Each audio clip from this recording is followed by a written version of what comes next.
History Secrets.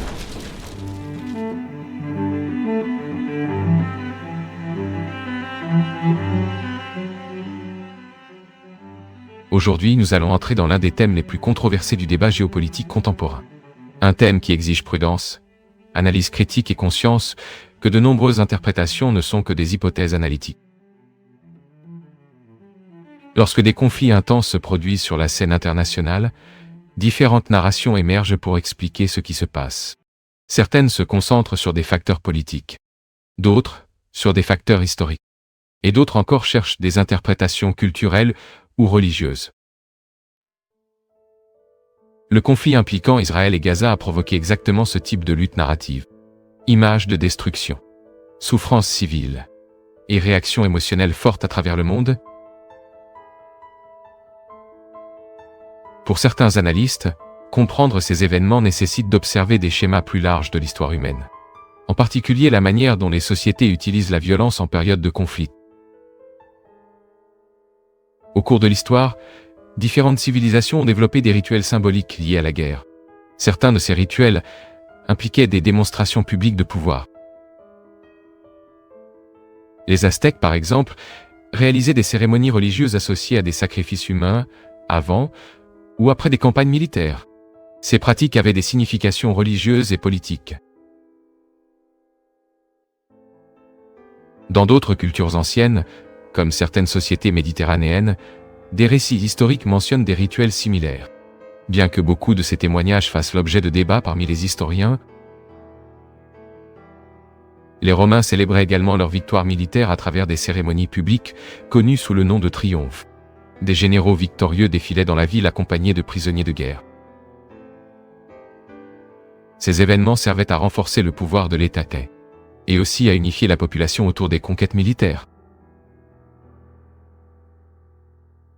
Certains analystes utilisent ces exemples historiques pour discuter de la manière dont la violence peut acquérir des significations symboliques dans des contextes politiques, pas seulement comme un instrument militaire, mais aussi comme un message stratégique.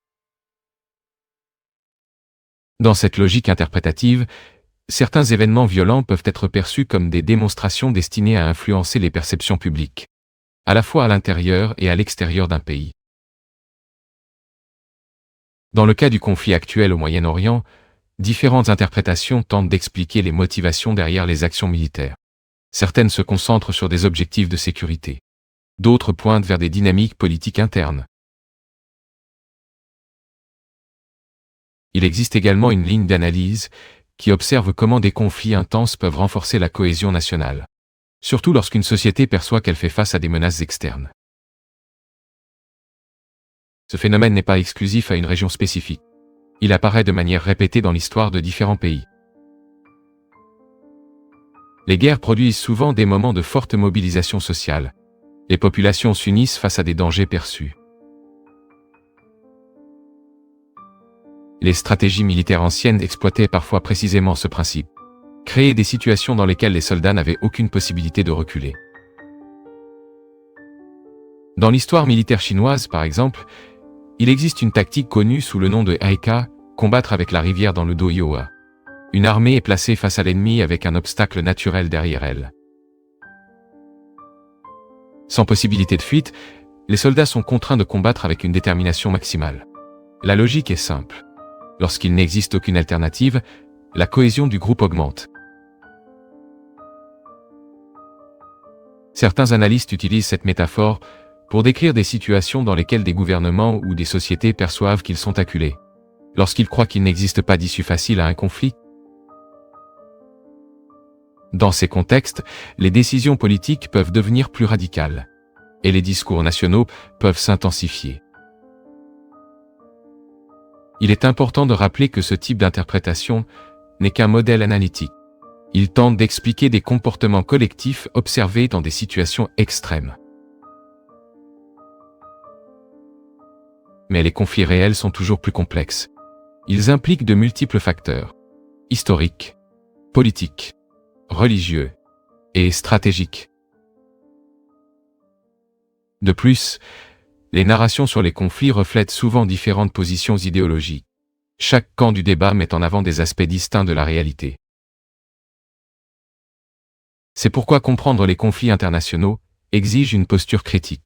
Comparer les sources, analyser les contextes historiques et reconnaître la complexité des événements.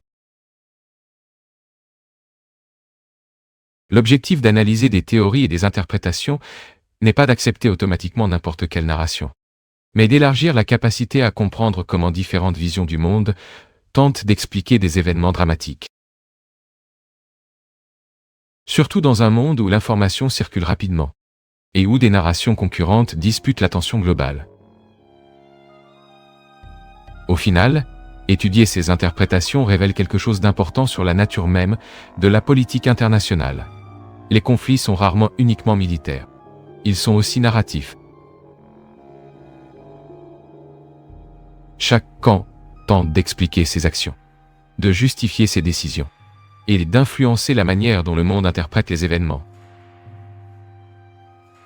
Comprendre ces narrations ne résout pas les conflits, mais aide à mieux comprendre les forces qui façonnent le scénario international contemporain.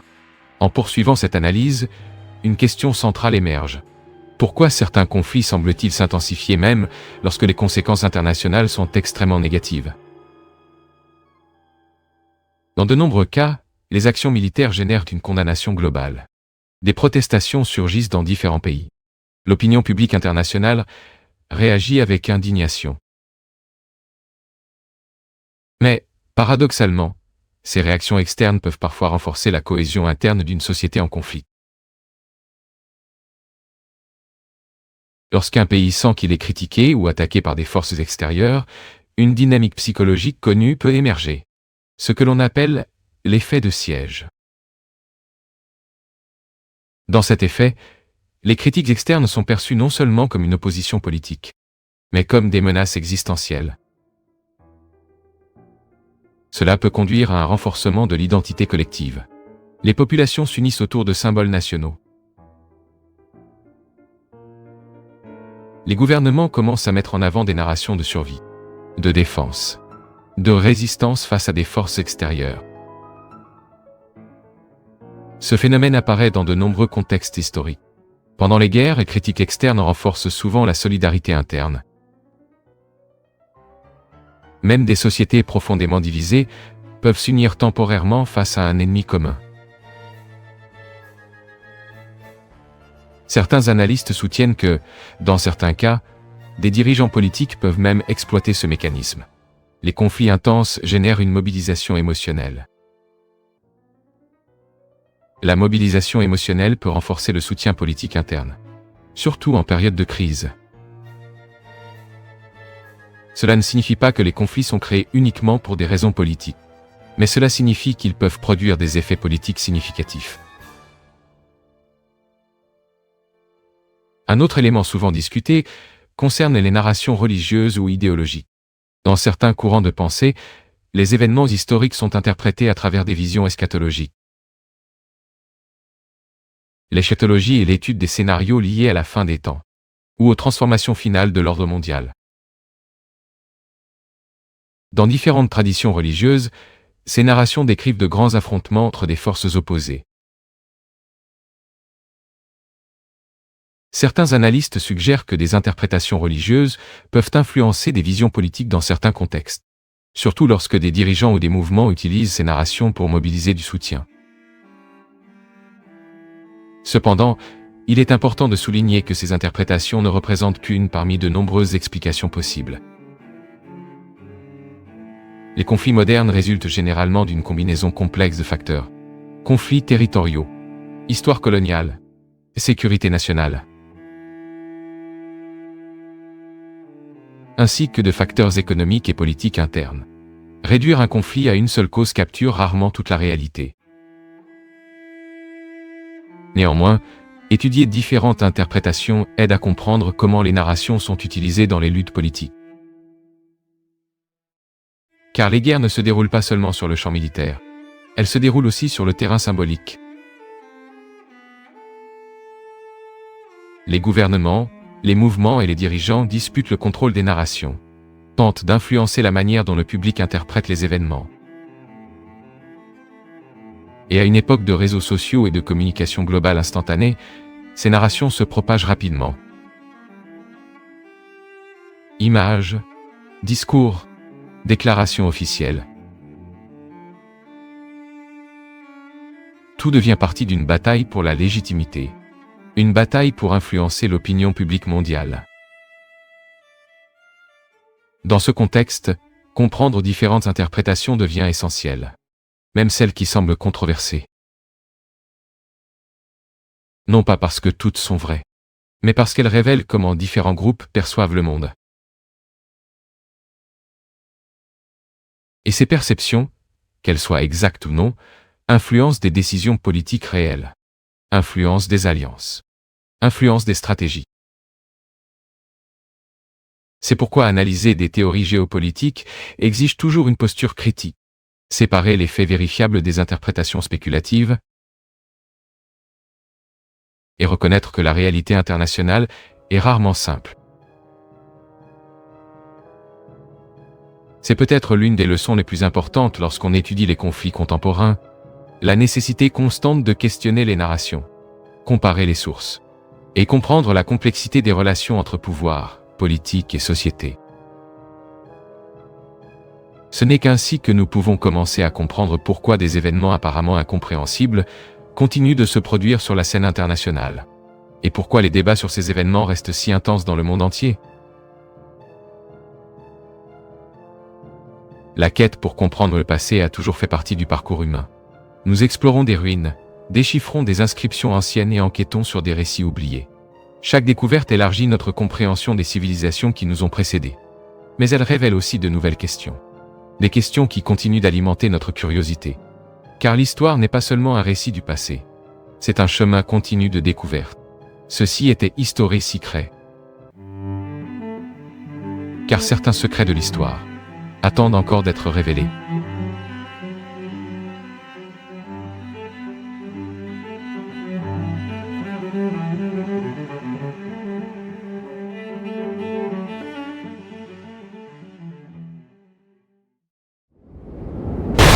History Secrets.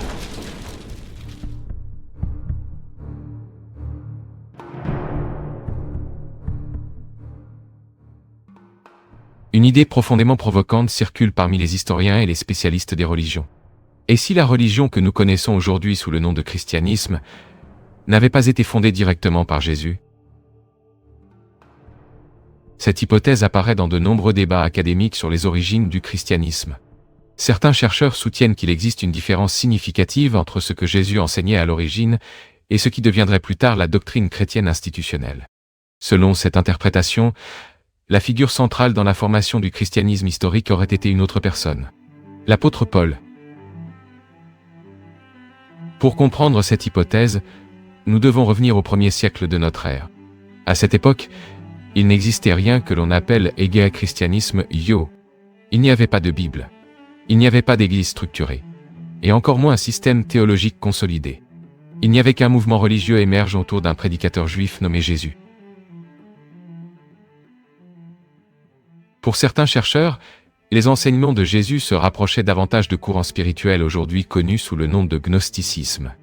Le gnosticisme n'était pas une religion unique. C'était un ensemble de traditions spirituelles qui mettaient l'accent sur un élément central, la connaissance intérieure. Le mot « gnose » signifie connaissance profonde, mais il ne s'agit pas d'une connaissance intellectuelle ordinaire.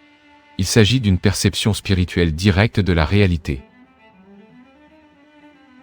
Au sein de ces traditions, on croyait que l'univers possédait différents niveaux de vérité. De nombreux systèmes religieux anciens présentaient quelque chose de semblable à 3 niveaux d'enseignement. Un niveau public, un niveau interne, et un niveau secret réservé aux initiés. Cette structure apparaît dans diverses traditions spirituelles tout au long de l'histoire. Au niveau public, les enseignements sont généralement simples. Des messages moraux, des récits symboliques, des orientations éthiques pour la vie quotidienne. Dans les évangiles canoniques, nous voyons de nombreux exemples de ce type d'enseignement. Le sermon sur la montagne est l'un des plus connus. Heureux, heureux les pauvres en esprit, car le royaume des cieux est à eux. Io. Pour le grand public, cette phrase transmet un message de consolation. Elle suggère que la valeur spirituelle ne dépend pas de la richesse matérielle. Mais certains interprètes soutiennent que des phrases comme celle-ci pourraient avoir des significations plus profondes au sein des traditions spirituelles anciennes. Des significations accessibles uniquement aux disciples proches. C'est à ce moment qu'interviennent des textes anciens découverts au XXe siècle. En 1945, des archéologues ont trouvé une collection de manuscrits près de la ville égyptienne de Nag Hammadi. Parmi ces textes se trouvait un document connu sous le nom d'Évangile de Thomas. Jésus nao fundu au Christianismo. Ce texte ne fait pas partie du Nouveau Testament traditionnel, mais il contient une série de paroles attribuées à Jésus. Certaines de ces paroles semblent avoir un caractère profondément mystique. L'une d'elles dit ce qui suit. Il y a une lumière à l'intérieur de l'être humain. Et cette lumière peut illuminer le monde entier. Mais si elle ne brille pas, elle reste dans l'obscurité. Jesus nao fundu au Christianismo. Les interprétations gnostiques comprennent cette phrase comme une référence à une étincelle divine présente en chaque personne. Une connexion intérieure avec une réalité spirituelle supérieure. Selon certains systèmes gnostiques, l'univers matériel ne serait qu'une partie imparfaite de la réalité. La véritable origine de l'existence résiderait dans une source divine suprême. Certaines traditions appelaient cette source la monade. L'un, un principe absolu, parfait et éternel. Selon certains mythes gnostiques, le monde matériel serait apparu à la suite d'une erreur cosmique. Une entité imparfaite aurait créé la réalité physique, sans comprendre pleinement l'ordre divin. Cette idée apparaît sous différentes versions dans la littérature gnostique. Dans certaines d'entre elles, le créateur du monde matériel serait vu comme un être ignorant de la véritable réalité spirituelle. Jésus nao fundu au Christianismo. Dans cette perspective, la mission de figures spirituelles comme Jésus serait de révéler une connaissance libératrice. Une connaissance capable d'éveiller l'étincelle divine présente à l'intérieur des êtres humains. Cet éveil permettrait de transcender les limites du monde matériel. Il est important de rappeler que ces interprétations font l'objet d'un intense débat académique. Tous les historiens ne s'accordent pas sur l'idée que Jésus ait été un maître gnostique. De nombreux chercheurs soutiennent que le gnosticisme ne s'est développé que des décennies plus tard. Possiblement influencé par diverses traditions philosophiques et religieuses de l'Antiquité. Malgré cela, l'existence de ces textes montre que les premières générations de disciples de Jésus ne formaient pas un mouvement homogène. Il existait de nombreuses interprétations différentes sur qui il était, et sur la signification de ses enseignements. Certains le voyaient comme un prophète, d'autres comme un maître spirituel, d'autres encore comme une figure messianique. La crucifixion de Jésus a joué un rôle décisif dans ce processus. En Palestine au 1er siècle, l'exécution d'un leader religieux pouvait produire un effet inattendu. Au lieu de mettre fin à un mouvement, elle pouvait le transformer en quelque chose d'encore plus grand. Lorsqu'une figure considérée comme prophétique mourait de manière dramatique, ses disciples interprétaient souvent l'événement comme une preuve de son importance spirituelle. Certains analystes suggèrent que quelque chose de similaire s'est produit après la mort de Jésus. L'exécution publique a provoqué un choc, et elle a aussi suscité de la curiosité. Les gens ont commencé à se demander « Qui était cet homme ? Pourquoi a-t-il été considéré comme dangereux par les autorités ?» Dans cet environnement d'intense attente religieuse, de nouvelles interprétations ont commencé à émerger. Certaines ont réinterprété la mort de Jésus comme faisant partie d'un plan divin de rédemption. C'est dans ce contexte que la pensée de Paul de Tarse a commencé à gagner en influence. Paul a développé une interprétation théologique profondément différente. Pour lui, Jésus n'était pas seulement un maître spirituel. Il était le sauveur envoyé par Dieu. Sa mort n'était pas seulement tragique. Elle était rédemptrice. Selon Paul, la crucifixion faisait partie d'un plan divin pour sauver l'humanité. Cette interprétation a complètement transformé le mouvement d'un enseignement spirituel centré sur la transformation intérieure, en une religion centrée sur la foi, en un sauveur divin. Si cette lecture historique est correcte, alors le christianisme aurait subi une transformation profonde dans les premières décennies après la mort de Jésus. Une transformation qui façonnerait l'une des plus grandes religions de l'histoire humaine. Mais la question reste ouverte. Quel était exactement l'enseignement original de Jésus ? Et dans quelle mesure a-t-il été réinterprété par ses disciples ultérieurs? Cette question continue de fasciner les historiens, les théologiens et les chercheurs jusqu'à aujourd'hui. Car comprendre les origines d'une tradition spirituelle aussi influente signifie aussi comprendre une partie fondamentale de l'histoire de la civilisation elle-même. Pour comprendre comment ce processus s'est produit, nous devons examiner attentivement l'environnement historique du 1er siècle. La Palestine de cette époque vivait sous la domination de l'Empire romain. La présence romaine générait une tension constante. Il y avait de lourds impôts, un contrôle militaire, et un climat permanent d'attente messianique parmi de nombreux groupes juifs. Divers mouvements religieux apparaissaient en promettant un renouveau spirituel ou une libération politique. Certains leaders étaient considérés comme des prophètes, d'autres étaient vus comme de possibles messies. Dans ce contexte, tout prédicateur qui rassemblait des disciples pouvait être considéré comme une menace par les autorités. Jérusalem était le centre de ce scénario. C'était la capitale religieuse du peuple juif. C'est là que se trouvait le grand temple. C'est là que se réunissaient les prêtres, les leaders religieux et les spécialistes de la loi. Mais c'était aussi l'endroit où le pouvoir romain était le plus visible. Pour un prédicateur itinérant comme Jésus, aller à Jérusalem signifiait entrer au cœur du débat religieux de l'époque. C'est là que se trouvaient les pharisiens, les sadducéens et d'autres groupes qui se disputaient l'influence spirituelle sur la population. Chacun possédait des interprétations différentes de la loi juive, et chacun défendait sa propre autorité religieuse. Un nouveau maître qui attirait des disciples pouvait facilement générer des conflits, non seulement avec les autorités romaines, mais aussi avec les dirigeants religieux établis. Selon certaines interprétations historiques, Jésus ne disposait pas d'une protection politique significative. Il ne dirigeait pas un mouvement armé, et n'était pas associé à une faction puissante. Cela rendait sa position extrêmement vulnérable. Pour les autorités romaines, les prophètes populaires pouvaient représenter un risque. Les mouvements religieux se transformaient parfois en révoltes, et les révoltes devaient être réprimées rapidement. La crucifixion était l'une des formes d'exécution les plus courantes pour ceux considérés comme des agitateurs politiques. Mais il existe un paradoxe intéressant dans ce processus. Les exécutions publiques destinées à éliminer un mouvement produisaient parfois l'effet inverse. Elles pouvaient transformer la victime en martyr. Et les martyrs deviennent souvent des symboles puissants.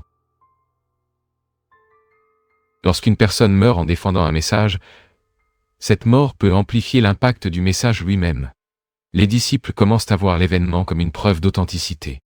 Un maître qui accepte la mort pour ce qu'il enseigne peut sembler encore plus convaincant.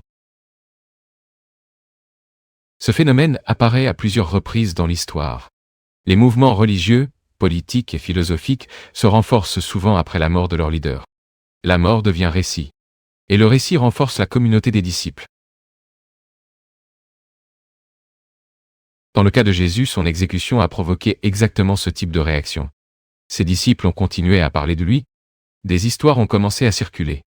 Des récits de ses enseignements ont été partagés entre différentes communautés. C'est dans cet environnement que diverses interprétations de Jésus ont commencé à se développer. Certaines communautés mettaient l'accent sur ses messages moraux. D'autres soulignaient des expériences spirituelles associées à lui. Et d'autres ont commencé à l'interpréter comme une figure messianique ayant un rôle cosmique dans l'histoire. Parmi ces interprétations, la vision développée par Paul de Tarse deviendrait la plus influente. Paul n'avait pas été un disciple direct de Jésus de son vivant. Mais il a vécu des expériences religieuses profondes qui l'ont amené à interpréter la figure de Jésus d'une manière totalement nouvelle. Selon Paul, la mort de Jésus avait une signification universelle. Ce n'était pas seulement la mort d'un maître spirituel, c'était un événement cosmique, un acte de rédemption pour toute l'humanité. Cette interprétation a radicalement transformé le message original du mouvement. Au lieu d'un chemin spirituel centré sur la connaissance de soi et la transformation intérieure, la nouvelle théologie plaçait l'accent sur la foi en Christ. Le salut dépendait désormais de la croyance en sa mort et sa résurrection. Ce modèle théologique était beaucoup plus simple à transmettre, et aussi beaucoup plus accessible aux populations en dehors du contexte juif. Cela a permis au mouvement de s'étendre rapidement dans le monde romain. Des communautés chrétiennes ont commencé à apparaître dans plusieurs villes. Grèce, Asie mineure, Rome. Le mouvement a cessé d'être seulement un courant au sein du judaïsme. Il est devenu une religion mondiale émergente. Mais cette transformation a également généré des tensions internes. Certains groupes continuaient à défendre des interprétations plus mystiques ou philosophiques des enseignements de Jésus. D'autres adaptaient la théologie plus structurée présentée par Paul. Avec le temps, la version qui deviendrait dominante fut celle qui serait plus tard appelée christianisme orthodoxe. D'autres courants, comme diverses formes de gnosticisme, furent considérés comme hérétiques par les autorités de l'Église naissante. Beaucoup de leurs textes ont disparu. D'autres n'ont survécu que sous forme de fragments. Certains ont été redécouverts des siècles plus tard, comme ce fut le cas avec les manuscrits de Nag Hammadi. Ces découvertes modernes ont ravivé les débats sur les origines du christianisme. Elles ont montré que les premiers siècles de cette tradition religieuse étaient bien plus diversifiés qu'on ne l'imaginait. Il existait de multiples interprétations, de multiples communautés, et de multiples façons de comprendre la figure de Jésus. Peut-être ne pourrons-nous jamais reconstruire complètement ce qui s'est passé durant cette période. La plupart des sources historiques ont été écrites des décennies après les événements, et de nombreuses voix ont disparu au fil du temps. Mais ce que nous savons aujourd'hui suffit à révéler quelque chose de fascinant. La naissance du christianisme fut un processus complexe. Un processus marqué par des débats, des interprétations et de profondes transformations théologiques. Comprendre ce processus ne diminue pas l'importance historique du christianisme. Au contraire, cela montre comment les idées spirituelles peuvent évoluer, s'adapter et influencer des civilisations entières. Car au final, les religions ne sont pas seulement des systèmes de croyances. Elles sont aussi des récits historiques. Des récits qui continuent d'être réinterprétés par chaque nouvelle génération. Et c'est peut-être précisément cette capacité de transformation qui explique pourquoi certaines idées traversent les siècles et continuent de façonner l'histoire humaine. Le passé ne disparaît pas. Il reste gravé dans des monuments anciens, dans des textes oubliés, et dans des récits qui ont traversé les siècles. Chaque découverte révèle une nouvelle énigme. Et chaque énigme nous rapproche de la vérité. Vous regardez History Secret. Abonnez-vous et continuez à enquêter sur les secrets cachés de l'histoire. Car certains secrets de l'histoire attendent encore d'être révélés.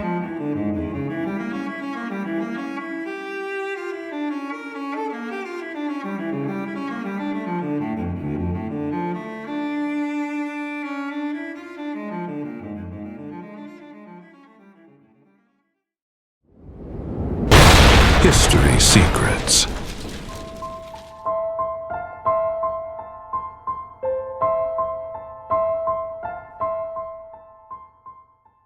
Il existe un moment dans l'histoire où un empire cesse d'être invincible, sans encore s'en rendre compte. C'est précisément cette hypothèse qui a commencé à gagner en force lorsque le professeur Jung, connu pour appliquer la théorie des jeux à la géopolitique, a présenté une prévision qui, à première vue, semblait trop audacieuse. Il n'a pas seulement anticipé une victoire politique interne aux États-Unis, il a également affirmé que le pays entrerait en guerre avec l'Iran et perdrait. Aujourd'hui, avec les premiers signes de ce conflit qui émergent, la question n'est plus de savoir si cette prévision était radicale. La question est de savoir si elle pourrait être correcte. L'analyse part d'un point simple, mais profondément inconfortable. Il ne s'agit pas d'une guerre conventionnelle. Il s'agit d'un conflit d'attrition, où le temps, le coût et la résilience sont plus importants que la puissance brute. Selon cette lecture, l'Iran n'est pas entré dans ce scénario sans préparation. Au contraire, depuis plus de 2 décennies, le pays structure sa stratégie avec un objectif précis face à ce type de confrontation. Non seulement sur le plan militaire, mais aussi sur les plans psychologiques, économiques et idéologiques. Dans la propre narration interne iranienne, ce conflit est interprété comme quelque chose de plus grand que la géopolitique. Il est perçu comme une guerre contre un ennemi symbolique, un adversaire qui représente un ordre mondial à défier. Cette dimension change complètement le type d'engagement impliqué. Et c'est peut-être précisément là qu'apparaît la première asymétrie. Alors que les États-Unis opèrent dans des cycles politiques et des pressions internes, l'Iran agit dans un horizon stratégique de long terme, où les pertes immédiates peuvent être acceptables si elles contribuent à l'usure structurelle de l'adversaire. Cette différence de mentalité commence à se refléter sur le champ de bataille. Dans des conflits récents, des forces alignées sur l'Iran ont eu l'opportunité d'observer directement les capacités militaires américaines et israéliennes. Non seulement en théorie mais en pratique réelle. Cela a permis des ajustements rapides, un apprentissage tactique et un raffinement des stratégies. Et le résultat commence à apparaître de manière silencieuse, mais constante. La guerre cesse d'être directe et commence à toucher des points sensibles du système global.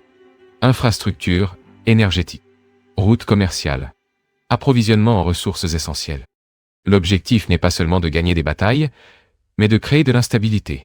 Un exemple critique de cette approche se trouve dans la dépendance structurelle des pays du Golfe. Des régions entières dépendent de systèmes hautement vulnérables, comme les usines de dessalement, responsables d'une grande partie de l'approvisionnement en eau. La destruction d'une seule installation peut déclencher un effondrement en chaîne. Et ici apparaît une donnée qui change complètement la perception de l'échelle.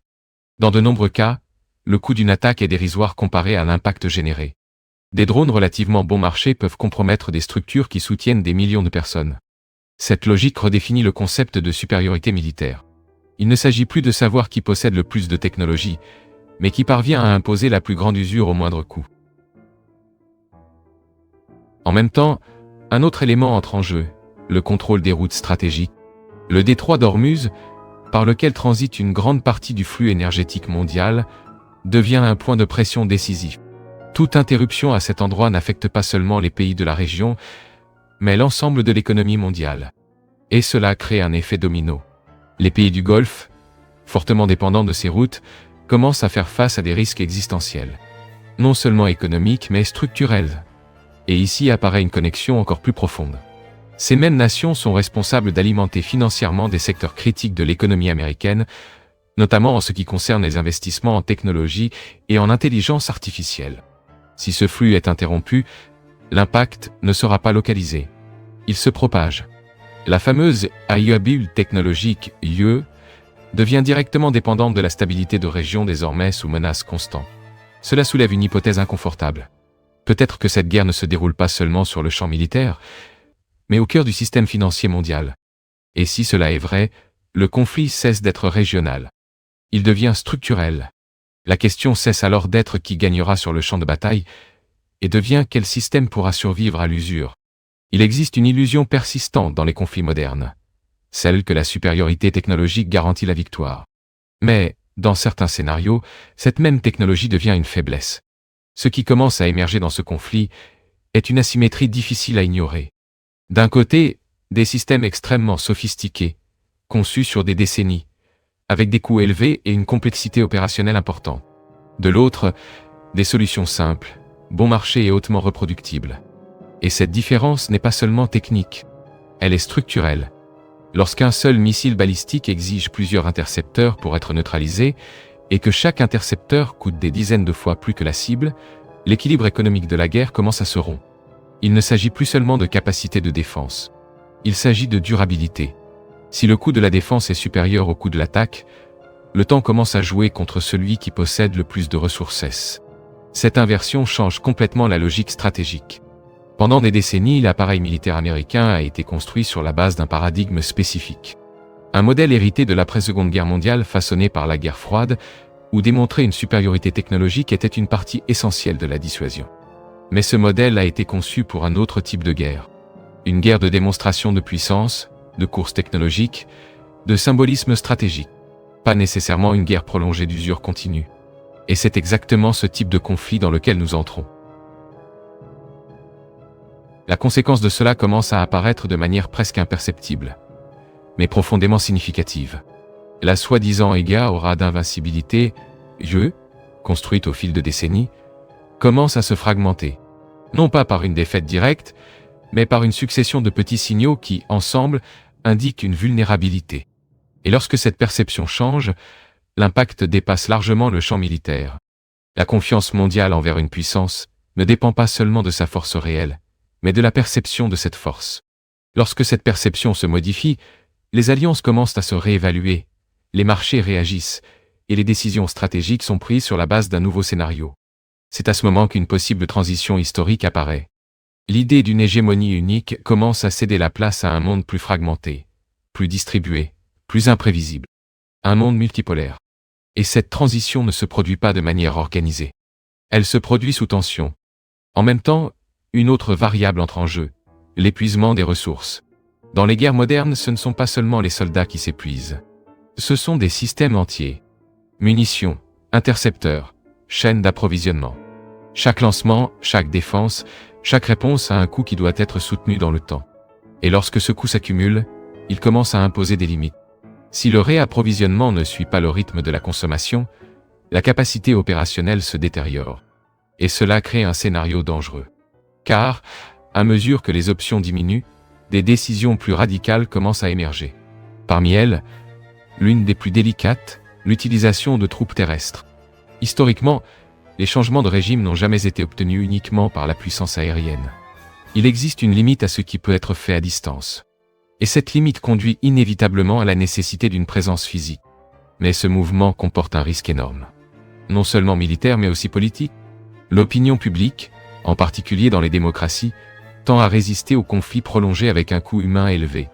Et dans ce cas précis, il existe des signes clairs qu'une grande partie de la population ne soutient pas une escalade de ce type. Cela crée un dilemme. D'un côté, il y a une pression externe, de la part d'alliés stratégiques qui dépendent directement de l'intervention.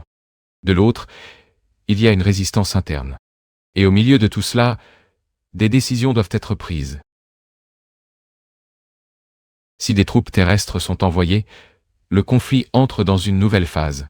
Une phase où le coût cesse d'être uniquement financier pour devenir humain. Et, historiquement, ce type de transition se produit rarement sans conséquences profondes.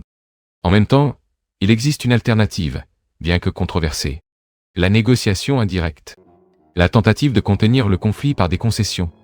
Mais cette option a aussi un coût. Elle peut être interprétée comme un signe de faiblesse. Et, dans un contexte où la perception est déjà remise en question, cela peut accélérer encore davantage la perte d'influence globale.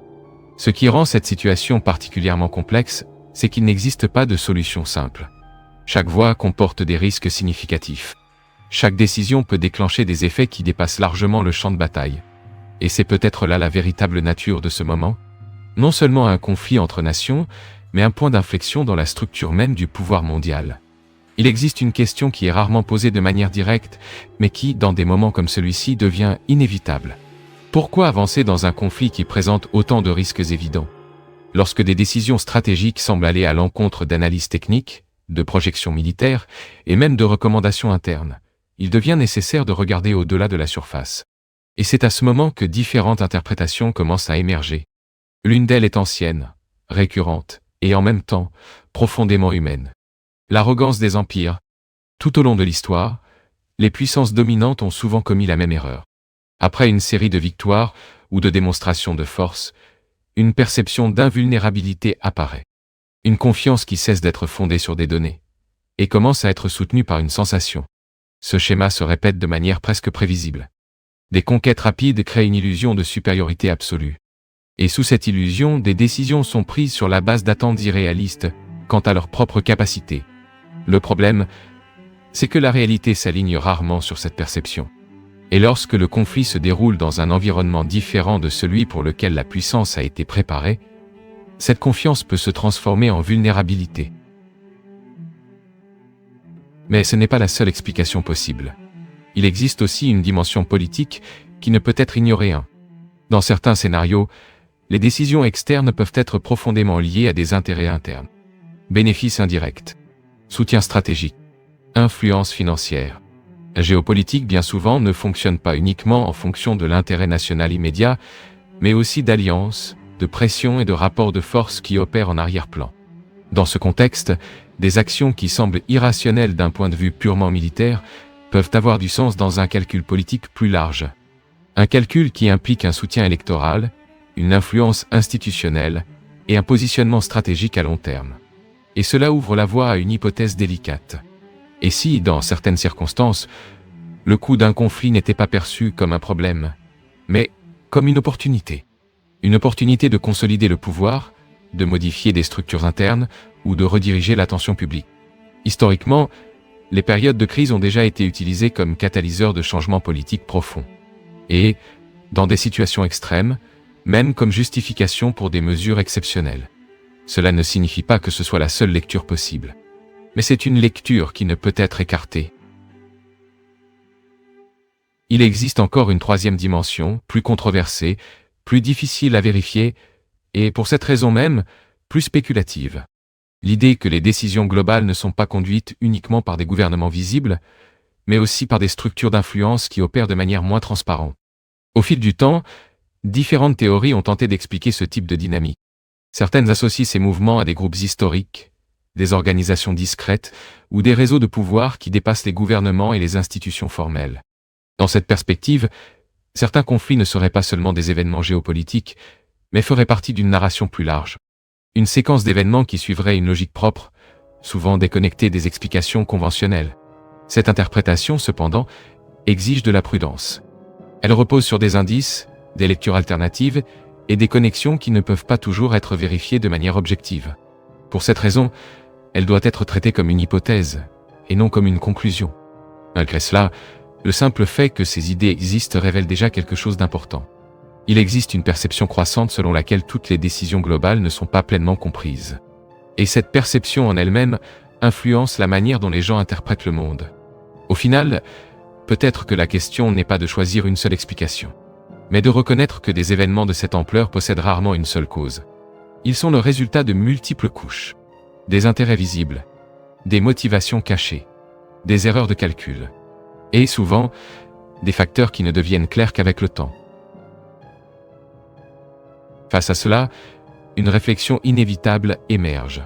Si nous entrons réellement dans une nouvelle phase de l'ordre mondial, elle ne sera pas définie uniquement par qui gagne ou perd un conflit spécifique. Elle sera définie par la manière dont le pouvoir est redistribué, par quel système résiste, et par quelle structure cesse d'exister. Peut-être que ce n'est pas seulement le début d'une guerre, mais le début d'une transformation. Une transformation dont le résultat ne peut pas encore être prévu avec précision, mais dont les effets commencent déjà à se faire sentir. Il y a des moments dans l'histoire où les événements cessent d'être de simples faits isolés, et commencent à révéler un schéma. Pas immédiatement, pas de manière évidente, mais progressivement, à mesure que les pièces commencent à s'assembler. Et peut-être que celui-ci est l'un de ces moments.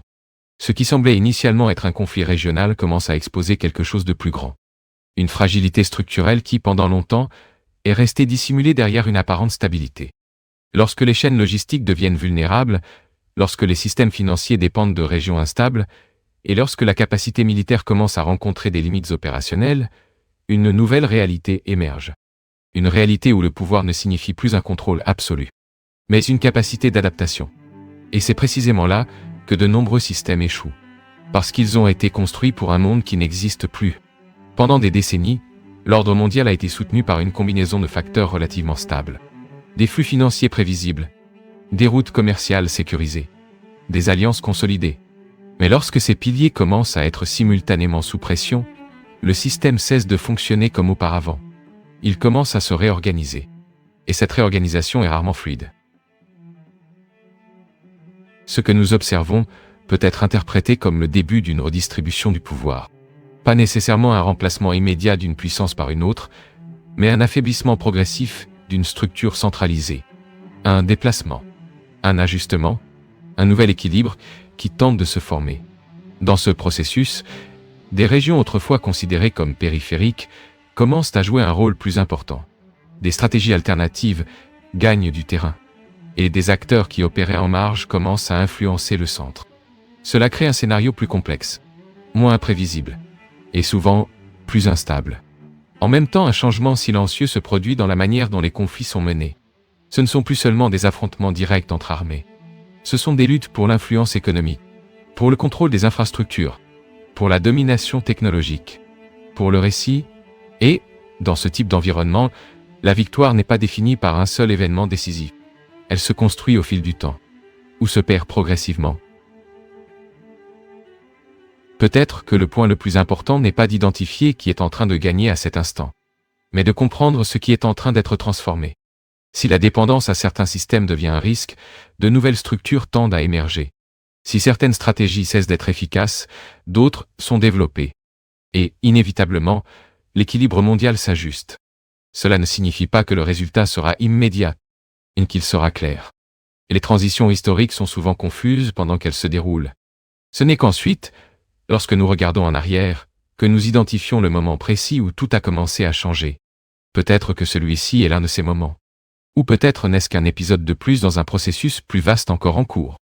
La seule certitude, à cet instant, est que les variables sont en train de changer. Et, lorsque les variables changent, le résultat cesse d'être prévisible. Face à cela, il reste une dernière réflexion. Si nous assistons réellement à une transformation de l'ordre mondial, elle ne sera pas définie uniquement par des décisions politiques ou des résultats militaires. Elle sera définie par la capacité d'adaptation, par la manière dont différents systèmes réagissent à la pression, et par la façon dont de nouvelles structures émergent du chaos. Car au final, toute grande transformation historique porte en elle un paradoxe. Elle ne peut être pleinement comprise qu'après s'être produite. L'histoire ne révèle jamais tous ses secrets. Entre ruines, manuscrits oubliés et civilisations perdues, il existe encore des questions qui défient tout ce que nous pensons savoir. Peut-être que certaines réponses ont déjà été trouvées, mais beaucoup d'autres restent cachées. Ceci était un autre documentaire de History Secret. Abonnez-vous à la chaîne et continuez à explorer les mystères les plus profonds de l'histoire. Car certains secrets de l'histoire attendent encore d'être révélés.